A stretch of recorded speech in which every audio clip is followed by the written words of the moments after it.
নারীদের নিরাপদ ও স্বাচ্ছন্দ্যময় যাতায়াত নিশ্চিত করতে বগুড়ায় চালু হতে যাচ্ছে বিশেষ নারী পরিচালিত বাস সার্ভিস গোলাপী বাস। বাংলাদেশ সড়ক পরিবহন কর্পোরেশন বিআরটিসি এর উদ্যোগে এই নারী নিরাপদ বাস সেবা চালুর খবরে শহরের নারী যাত্রীদের মাঝে তৈরি হয়েছে আগ্রহ উচ্ছ্বাস। আগামীকাল 18 আগস্ট 2026 মঙ্গলবার এই বিশেষ বাস সার্ভিসের উদ্বোধন এবং 19 আগস্ট থেকে নিয়মিত চলাচল শুরু হওয়ার কথা রয়েছে।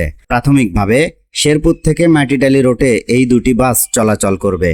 সবচেয়ে বড় আকর্ষণ হলো এই বাস সার্ভিসটি সম্পূর্ণ নারী পরিচালিত, অর্থাৎ বাসের চালক ও কর্মী সবাই নারী থাকবেন। নারীদের যাতায়াতকে আরো সহজ করতে থাকছে ই টিকেটিং সুবিধা, যা সহজ নামে একটি অ্যাপের সহায়তায় নেওয়া যাবে। ফলে নিরাপদ পরিবহনের পাশাপাশি প্রযুক্তি নির্ভর টিকিটিং ব্যবস্থাও যুক্ত হচ্ছে এই বিশেষ সেবায়। বগুড়ায় দীর্ঘদিন ধরেই নারীদের জন্য নিরাপদ ও স্বাচ্ছন্দ্যময় গণপরিবহনের দাবি রয়েছে। সেই দাবির প্রেক্ষাপটে গোলাপী বাস চালু হলে কর্মজীবী নারী, শিক্ষার্থী সহ বিভিন্ন শ্রেণী পেশার নারীদের যাতায়াতে এটি গুরুত্বপূর্ণ ভূমিকা রাখতে পারে বলে মনে করছেন নগরবাসী। এখন দেখার বিষয়, বগুড়ার নারীদের জন্য এই নতুন উদ্যোগ কতটা কার্যকর ও জনপ্রিয় হয়। সফলভাবে পরিচালিত হলে ভবিষ্যতে শহরের আরো অন্যান্য রোডেও এমন নারী নিরাপদ বাস সার্ভিস চালুর পথ তৈরি হতে পারে বলে ধারণা করছেন নগরবাসী। আপনারা এই বাস সার্ভিসটিকে কিভাবে দেখছেন তা কমেন্ট করে জানাতে পারেন।